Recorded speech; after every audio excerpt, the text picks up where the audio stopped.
Welcome back, friends. All right, so I've already insulated it like I said I was going to do. Let's just see if we can get a little bit of glue on it.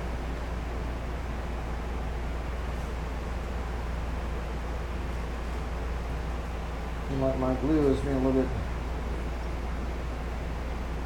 bit of attitude here.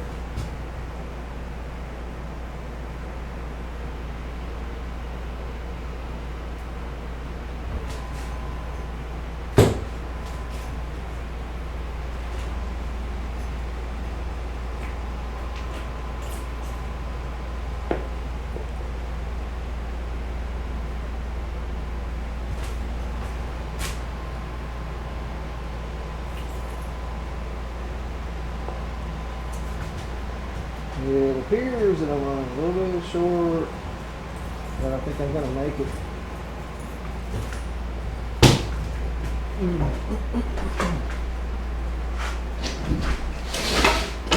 I think I'm going to make it.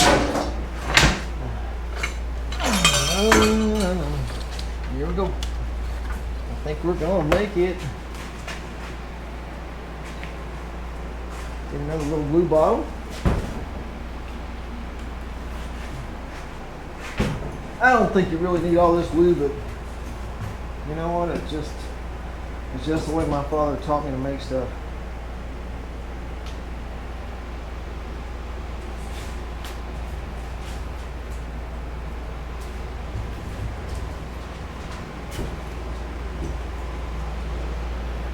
Do as good a job as you can possibly do, always.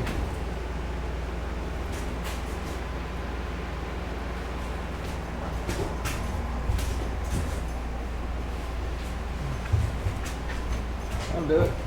It's kind of a lot, but I wasn't prepared to have my glue bottle filled before I turned the camera on. I'm not gonna start over.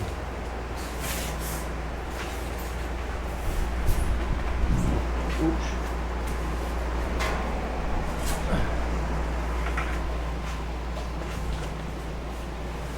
Not a big deal.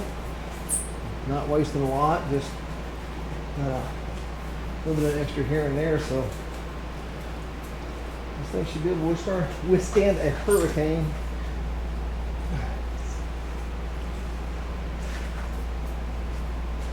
I've never had one of my campers ever have an issue.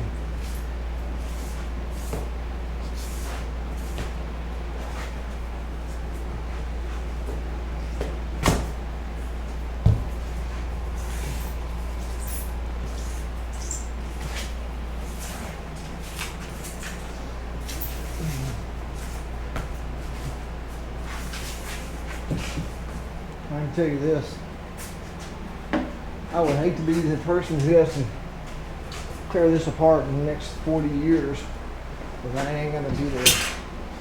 I would not want to have to do that. Alright, so I got my plywood sanded to one side. And as you can see, this is the prettier side. But I do plan on putting some vinyl down, so it doesn't matter.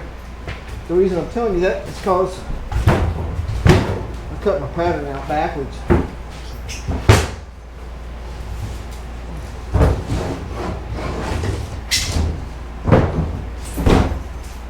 So the pretty side is not going to be up.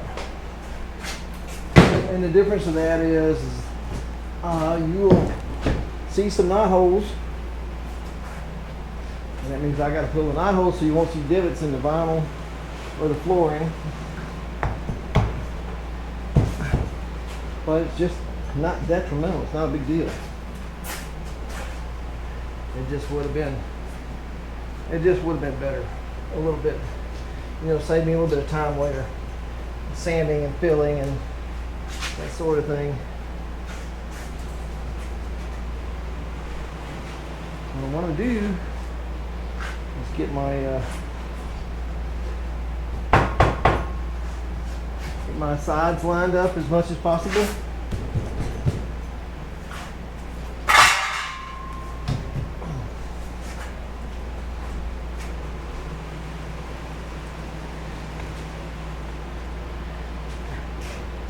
It's never going to be exactly perfect, but neither are the ones that they build at the build for the dealerships.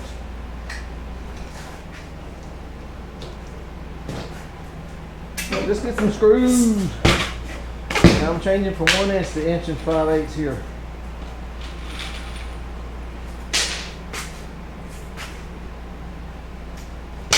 First, I'm going to get one in the corner. And then go down here and check this. Pretty good here. You put them close to the side. You can put them all over, but you know, just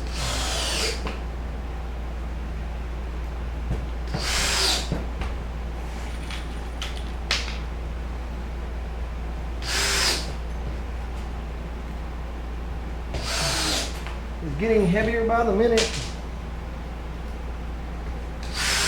Should have about 20 pounds of screws in it by the time I'm done, I bet you.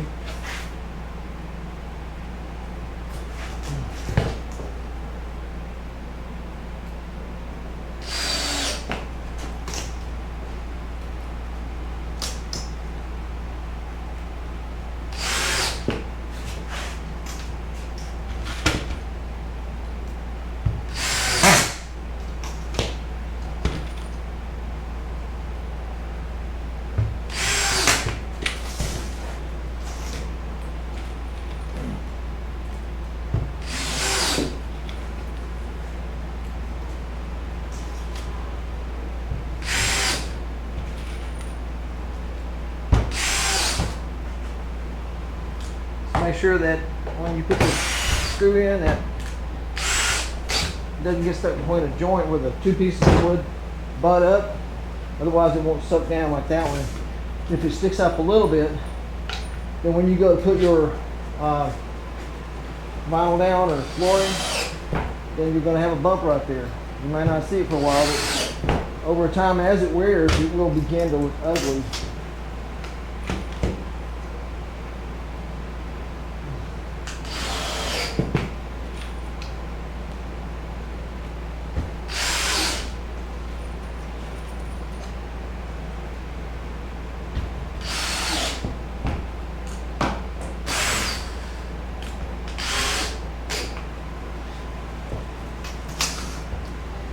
One of those screws went in and just kept spinning, which basically just turned my screw into an auger. And your screw head's going to be sticking up.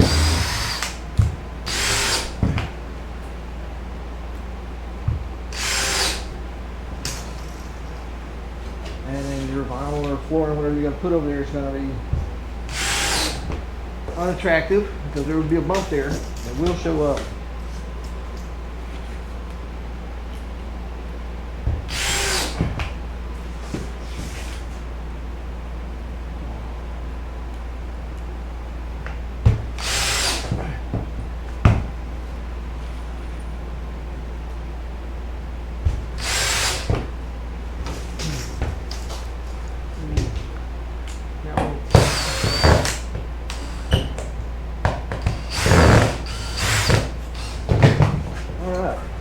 So I got one that missed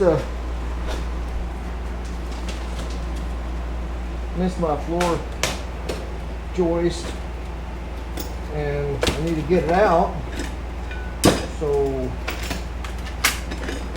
here we go. I need something to lift the screw up because the collar, not for the screw, doesn't have any threads. Here we go. Right there. Oh, it's hot. Yep. So right here at the top of the screw, there's no thread, so what you have to do is stick something under the edge to lift it up to get the screw started moving.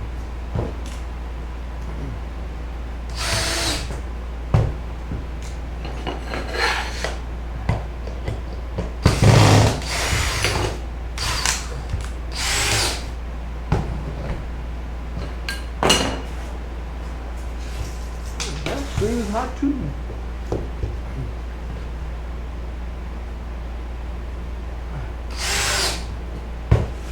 Just remember, don't run that screw down there until it just starts becoming an auger, because it will jack up the bite of the screw.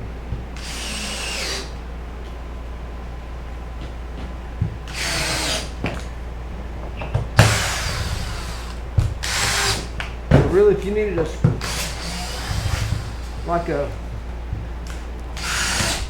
hole in something, you could actually. What is wrong with that? You could actually run a screw in there and just let it keep spinning like you're spinning your tires, and it would drill you out a hole.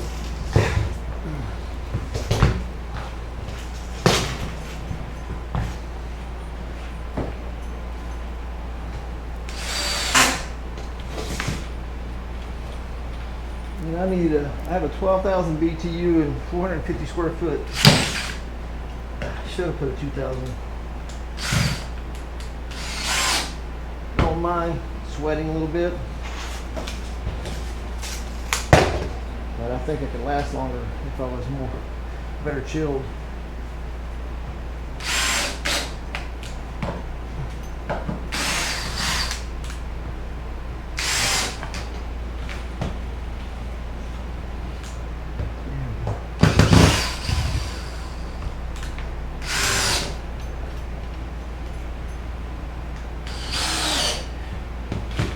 I try not to put a screw through the colored part, the darker part, because that's harder part of the wood.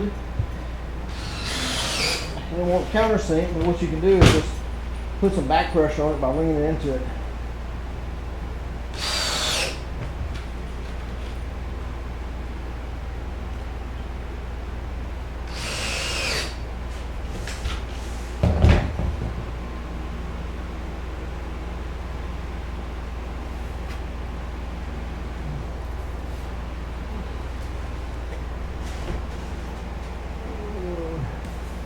Yeah, I kind of wasn't thinking about that, was I?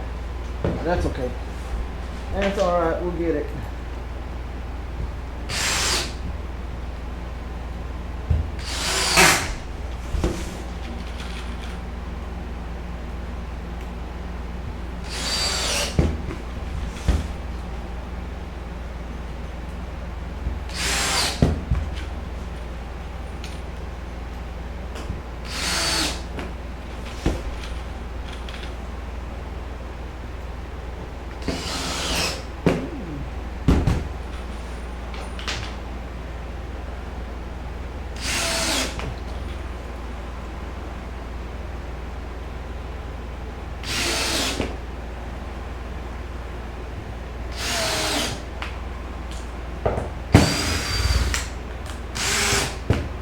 Go.